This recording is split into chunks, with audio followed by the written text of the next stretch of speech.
أعوذ بالله من الشيطان الرجيم. بسم الله الرحمن الرحيم. الرحمن علم القرآن خلق الإنسان علمه البيان.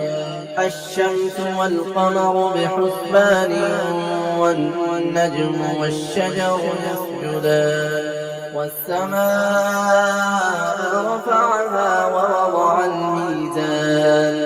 ألا تطغوا في الميزان وأقيموا الوزن بالقسط ولا تخسروا الميزان والأرض وضعها للأنام فيها فاكهة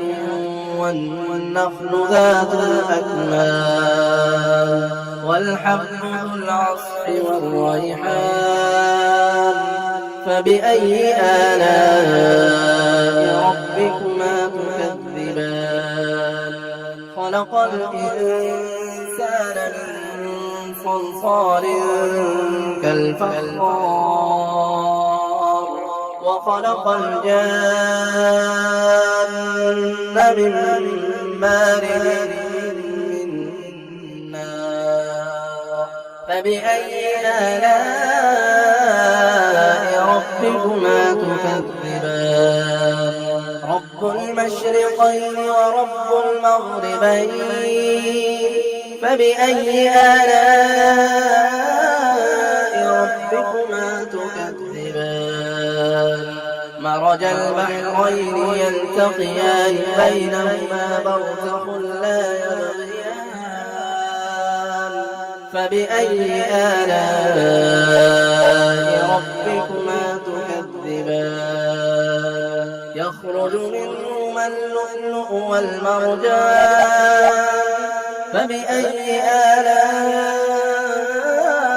ربكما تكذبان وله الجوار المنشآت في البحر كالأعلام فبأي آلاء ربكما تكذبان كل من عليها فان ويبقى وجه ربك ذو الجلال والإكرام فبأي آلاء ربكما تكذبان يسأله من في السماوات والأرض كل يوم هو في شأن فبأي آلاء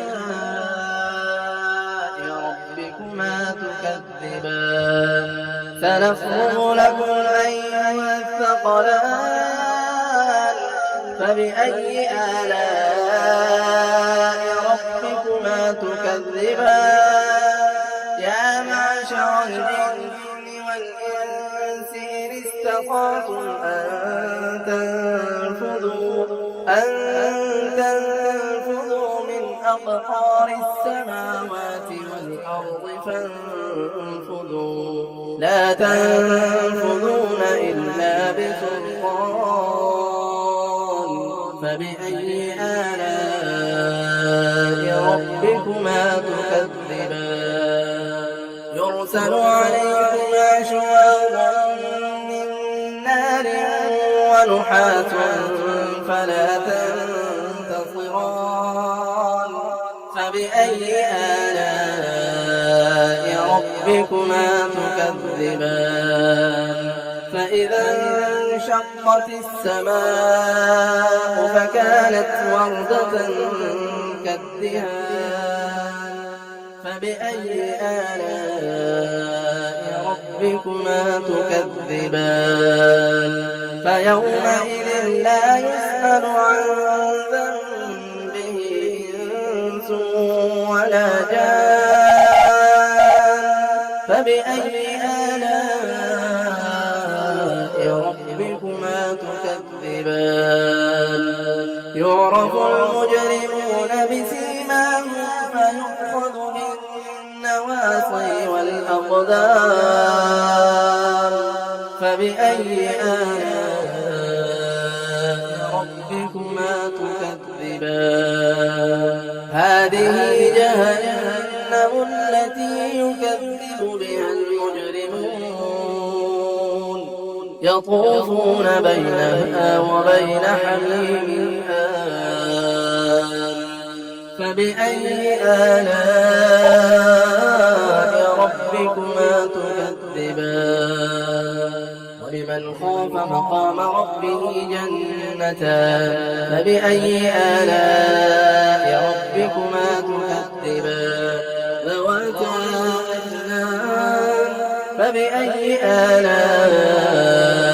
ربكما تكذبان